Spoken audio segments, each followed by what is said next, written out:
Hello everyone, I am Sakshi. I hope you all are doing well. Welcome to my YouTube channel Sakshi Tutorial.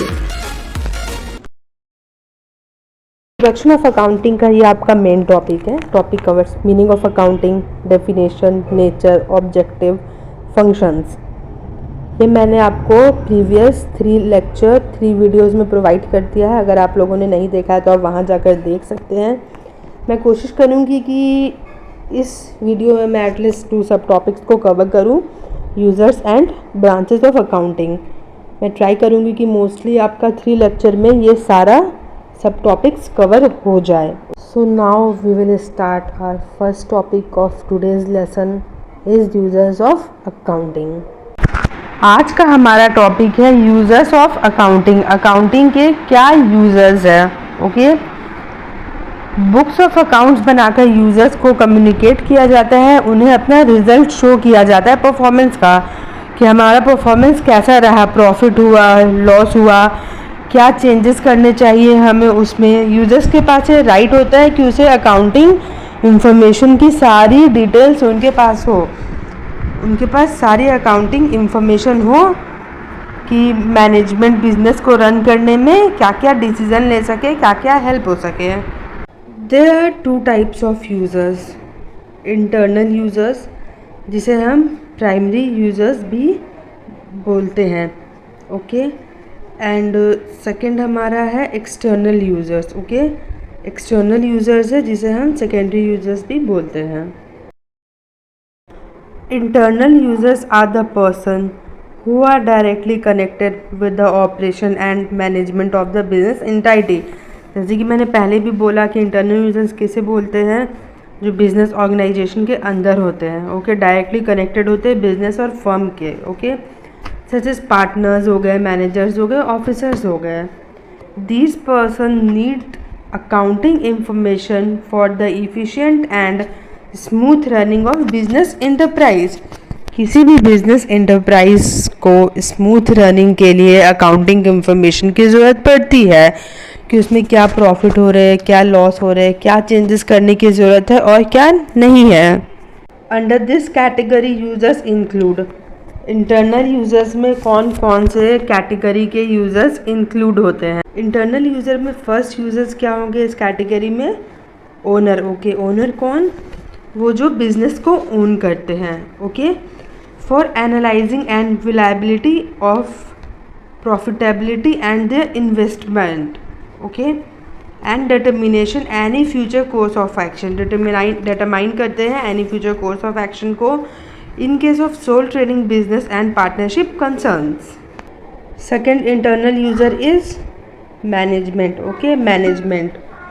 Management जो business को run करते हैं, decision लेते हैं, business को run करने में जो डिसीजन लेते हैं. ओके.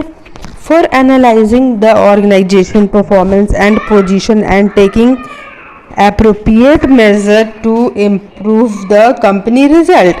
वो एनालाइज करते हैं ऑर्गेनाइजेशन की परफॉर्मेंस को, पोजीशन को, appropriate measure कर इम्प्रूव करते हैं कंपनी के रिजल्ट को. In case of corporate business under management mentioned may be made by directors, managers, departmental head officers and supervisors. Thus, top level executive, middle level executive and lower level executive. Okay. Top, middle and lower level executive in the organization are the internal users of information. जो भी executive होते हैं, चाहे वो top level के हो, low level के हो या मिडिल लेवल के हो, ऑर्गेनाइजेशन की इंटरनल यूजर्स ऑफ इंफॉर्मेशन, जो भी इंफॉर्मेशन होती है उनको देने इम्पॉर्टेंट होती है to run the business. Third and last internal user is employees and workers. Okay.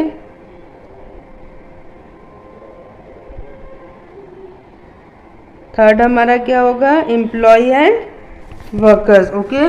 कौन होते हैं ये एम्प्लॉय या वर्कर. वो जो बिजनेस में, फर्म में, इंटरप्राइज में काम करते हैं. for assessing company profitability and its consequences on their future remuneration and job security. अब एम्प्लॉयज़ को भी अकाउंटिंग इंफॉर्मेशन पता होना चाहिए कि हम जिस बिज़नेस में काम कर रहे हैं वो प्रॉफिट में जा रहा है या लॉस हो रहा है, टू अर्न प्रॉफिट और टू मेक लॉस। ओके, तो उनको अच्छे से पता होना चाहिए कि उनको फ्यूचर्स में क्या रेम्यूनरेशन मिलेगा नहीं मिलेगा, उनकी जॉब की सिक्योरिटी है या नहीं है। अगर बिज़नेस अच्छा रन कर रहा है तो जॉब की सिक्योरिटी है उनके पास, बट अगर बिज़नेस अच्छे तरह से रन नहीं कर रहा है, उसमें कैपिटल नहीं है, लोग उसमें इन्वेस्ट नहीं कर रहे हैं, तो वो रन नहीं करेगा और एम्प्लॉयज़ के लिए वो जॉब सिक्योरिटी रिस्क हो जाएगा। दैट्स वाई एम्प्लॉयज़ को भी ये राइट है जानने का कि अकाउंटिंग इंफॉर्मेशन में users of accounting information actually है क्या, अकाउंटिंग इंफॉर्मेशन क्या है, किस तरीके से हो रही है, एक्चुअली प्रॉफिट हो रहा है लॉस हो रहा है, एम्प्लॉयज़ को भी जानने का पूरा राइट होता है। फर्स्ट यूज़र्स हम देख लिए internal user, okay, and second है हमारा एक्सटर्नल यूज़र जिसे सेकेंडरी यूज़र्स भी कहा जाता है। ओके, वो जो ऑर्गेनाइजेशन के बाहर होते हैं, आउटसाइड द एंटरप्राइज, बट उनका भी बहुत इंपॉर्टेंट रोल होता है बिजनेस में, फर्म में, ऑर्गेनाइजेशन में। External users of accounting information are outside the enterprise. जैसे कि मैंने आपको बोला ना, एक्सटर्नल यूजर क्या होता है, जो आउटसाइड द एंटरप्राइज होते हैं। दे मे हैव डायरेक्ट और indirect interest in accounting information, जो डायरेक्ट वे में भी हो सकते हैं, इनडायरेक्ट वे में भी हो सकते हैं। जैसे कि आपका इंडिविजुअल्स और ऑर्गेनाइजेशन हु हैव प्रेजेंट और future interest in your business enterprise. कोई भी ऑर्गेनाइजेशन या फिर जो इंडिविजुअल अपना फर्म चलाना चाह रहे हैं, उनको प्रेजेंट या फिर फ्यूचर में आपके बिजनेस इंटरप्राइजेस में इंटरेस्ट हो सकता है, but are not part of the management, are called external users of accounting information. But वो आपके मैनेजमेंट का उनका पार्ट नहीं होता है, उसमें वो बहुत इंपॉर्टेंट रोल होती है। जैसे कि इन्वेस्टर्स हो गए, क्रिएटर्स हो गए, टैक्स अथॉरिटीज़ हो गए, ये सब आपका एक्सटर्नल यूज़र हो गया, जो आपको फ्यूचर में इंटरेस्ट के लिए हेल्प करेंगे, बट वो डिसीज़न नहीं ले सकते हैं। एक्चुअली आप पे डिसीज़न बॉर्डन नहीं कर सकते कि नहीं आपको ये करना ही करना है। वो क्या है, आपके मैनेजमेंट का पार्ट नहीं होते हैं, फिर भी वो बहुत इंपॉर्टेंट रोल प्ले करते हैं। Under this category users include. अब एक्सटर्नल यूजर्स में कौन कौन से यूजर्स इंक्लूड होते हैं? फर्स्ट है हमारा इन्वेस्टर्स। ओके, एक्सटर्नल यूजर में हमारा फर्स्ट है investors. Okay, investors need accounting information about the profitability and financial position of the business. Investors को अकाउंटिंग इंफॉर्मेशन की क्यों ज़रूरत होती है? प्रॉफिटेबिलिटी के लिए and financial position of business के लिए, कि उस बिजनेस की एक्चुअली फाइनेंशियल पोजीशन क्या है, और उसे वो अज्यूम भी कर लेते हैं कि आने वाले, प्रिडिक्ट भी कर लेते हैं कि आने वाले 2 साल में, 3 साल में बिजनेस की, फर्म की, एंटरप्राइज की फाइनेंशियल पोजीशन क्या होने वाली है। The prospective or potential investors analyse its profit and loss account and balance sheet. जो एक्चुअली पोटेंशियल इन्वेस्टर्स होते हैं वो एनालाइज करते हैं profit and loss account and balance sheet को चेक करके। Then they decide whether they should invest or not. ये सबको वो अच्छे से चेक कर लेते हैं, उसके बाद ही वो डिसाइड करते हैं कि उनको इन्वेस्ट करना है या नहीं करना है। Accounting information thus helps them to decide whether they should buy, hold और sell the shares. Okay, accounting information investors को ये डिसीजन लेने में हेल्प करता है कि वो उसको दे शुड बाय करे, या फिर उसको कुछ टाइम के लिए होल्ड कर दे, या फिर सेल द शेयर को वो अपना सेल कर दे कहीं और। एक्सटर्नल यूजर्स के फर्स्ट यूजर्स क्या है? इन्वेस्टर्स। वैसे ही एक्सटर्नल यूजर में सेकेंड यूजर्स है क्रिएटर, जो कि बहुत आपका इम्पोर्टेंट है। ओके, क्रिएटर कौन? जिनसे उधारी में सामान लिया जाता है उसे क्रिएटर्स कहा जाता है। Creditors are the person who sell goods and services to the concern on credit. Creditor वो पर्सन होते हैं जो goods and services को सेल करते हैं कंसर्न ऑन क्रेडिट में। जैसे कि ठीक है, आपको हम गुड्स एंड सर्विसेज प्रोवाइड कर रहे हैं, आप उसका 10% अमाउंट आप मुझे अभी पेड कर दो, 90% बाद में पेड कर देना। तो वो 10% आपका कैश हो गया और वो 90% आपका क्रेडिट हो गया। वो क्रेडिट के बेसिस पे सेल करते हैं गुड्स एंड सर्विसेज को।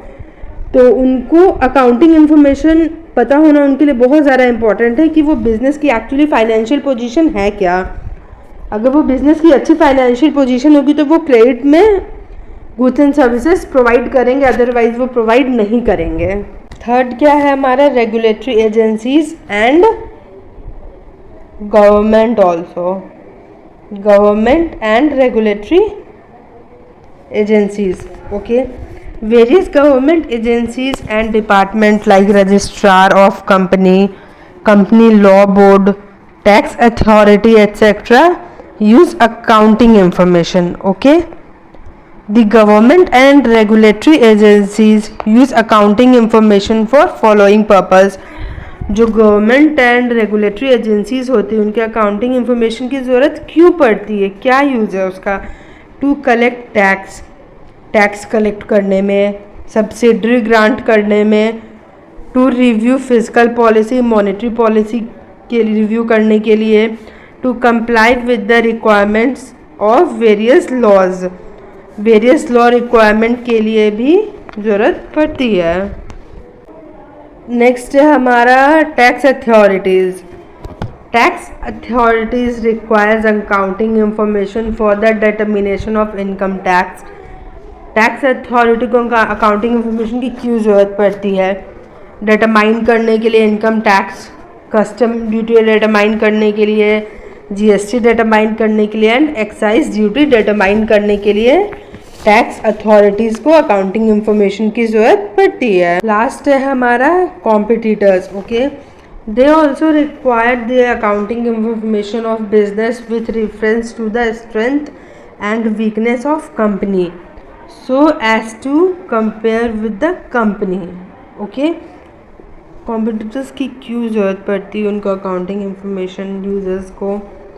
क्योंकि वो रेफरेंस के अकॉर्डिंग वो स्ट्रेंथ और वीकनेस को फाइंड आउट करे, सो एज टू वो कंपेयर कर पाए वो कंपनी के साथ। नेक्स्ट सब टॉपिक है हमारा ब्रांचेस ऑफ अकाउंटिंग, जिसमें फर्स्ट आता है financial accounting, cost accounting, management accounting and social responsibility accounting.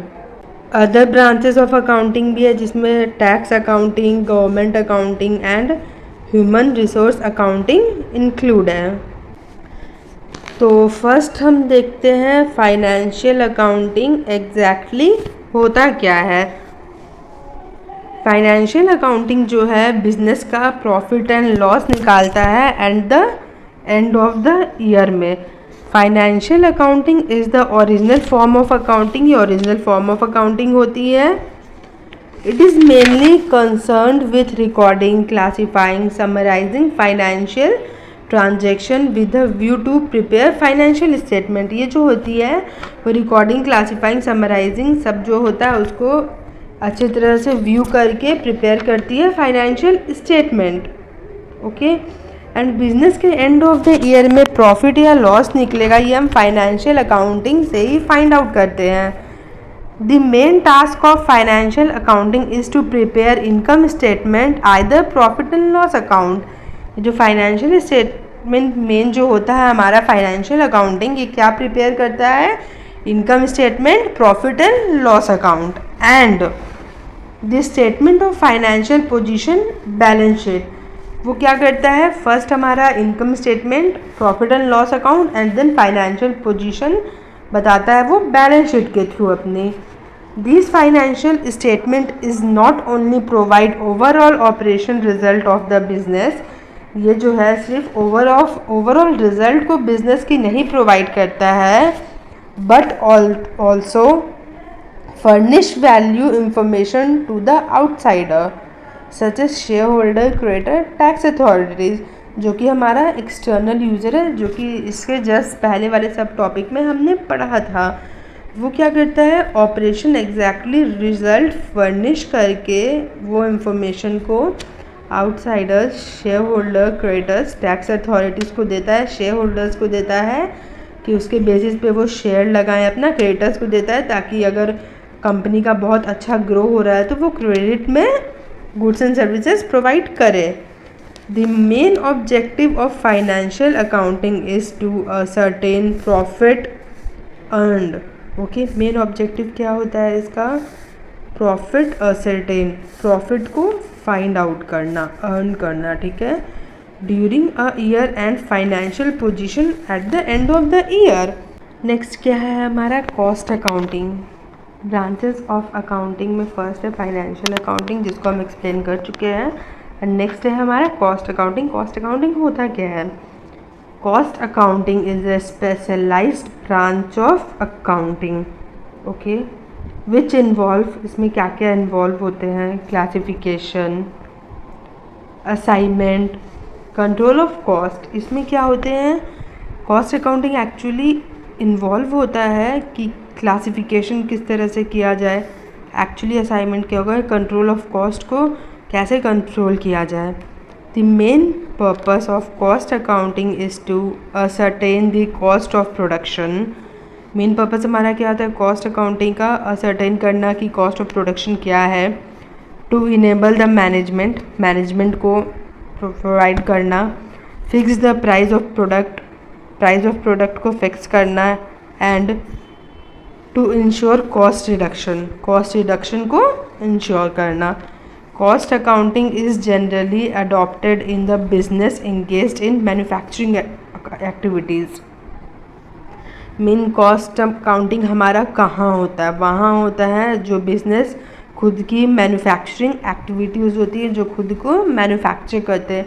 Just for an example, हमने पेटीज़ का बिज़नेस स्टार्ट किया, ओके, तो पेटीज़ का बिज़नेस स्टार्ट करने के लिए हमारे जो भी सामान, जो भी हमारे रॉ मटेरियल लग रहे हैं, उसका टोटल कॉस्ट कितना होगा, एंड प्रोडक्शन का टोटल कॉस्ट कितना, वो हमें कैसे पता चलता है? हमारे कॉस्ट अकाउंटिंग के थ्रू पता चलता है, क्योंकि हम उसमें सीरियल वाइज सबको क्लासिफाई करते हैं, फिर कॉस्ट निकालते हैं।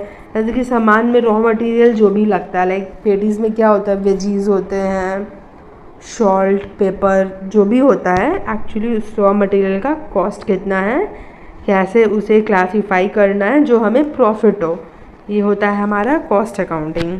Third is management accounting. अब मैनेजमेंट अकाउंटिंग होता क्या है? मैनेजमेंट अकाउंटिंग जो होता है वो हेल्प करता है मैनेजमेंट इन डिसीजन मेकिंग, वो डिसीजन मेकिंग में हेल्प करता है, okay.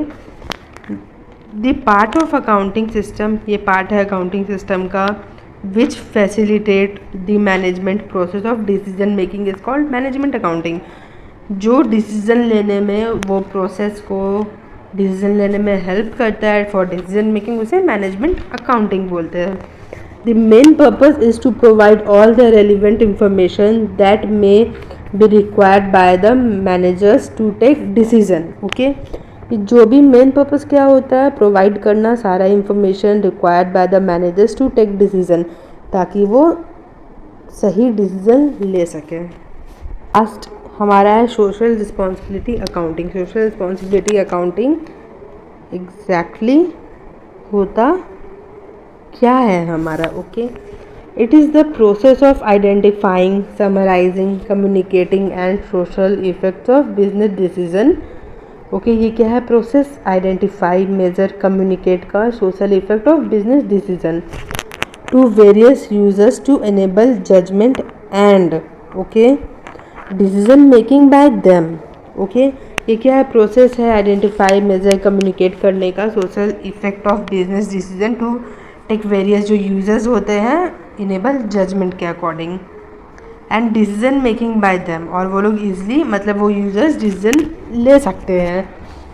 It is accounting for social cost and social benefit. Okay, ये अकाउंटिंग जो होता है स्पेशली सोशल कॉस्ट और सोशल बेनिफिट के लिए किया जाता है। सोशल रिस्पॉन्सिबिलिटी अकाउंटिंग, देखिए इसका नाम भी है social responsibility accounting.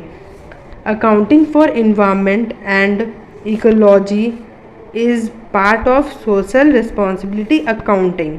Okay, environment and ecology is part of social responsibility accounting. Other branches of accounting भी है, जिसमें टैक्स अकाउंटिंग है, government accounting and human resource accounting है। इसको भी हम वन बाय वन समझेंगे कि एक्चुअली ये होता क्या है। तो फर्स्ट हम जानते हैं टैक्स अकाउंटिंग होता क्या है। It is covered with computation of taxable income. It is concerned with computing of wealth tax, gift tax and sales tax. Okay. Next है हमारा government accounting. What is government accounting?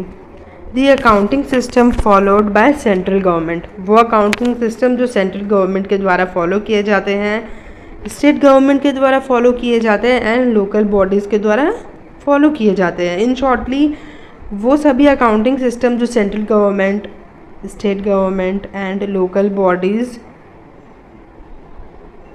के द्वारा follow किए जाते हैं उसे गवर्नमेंट अकाउंटिंग बोलते हैं। नेक्स्ट क्या है हमारा ह्यूमन रिसोर्स अकाउंटिंग। अभी ह्यूमन रिसोर्स अकाउंटिंग होता क्या है? It is the process of identifying, measuring, communicating the value of investment made in human resource of an enterprise. Okay, ये क्या है? प्रोसेस है आइडेंटिफाई, मेजर, कम्युनिकेटिंग का क्या value of investment. Okay, value of investment made in human resource, जो human resource में लगता है कि एंटरप्राइज में। ओके, आइडेंटिफाई, मेजर, कम्युनिकेटिंग, ये सब हम मीनिंग ऑफ अकाउंटिंग में ब्रीफली एक्सप्लेन कर चुके हैं।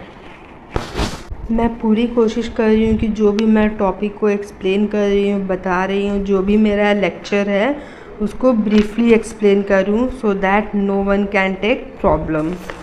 ओके, तो हमने लेक्चर 1 में meaning and definition of accounting को कवर किया था, हमने लेक्चर 2 में नेचर ऑफ अकाउंटिंग को कवर किया था एंड हमने लेक्चर 3 में objective and functions of accounting को कवर किया था।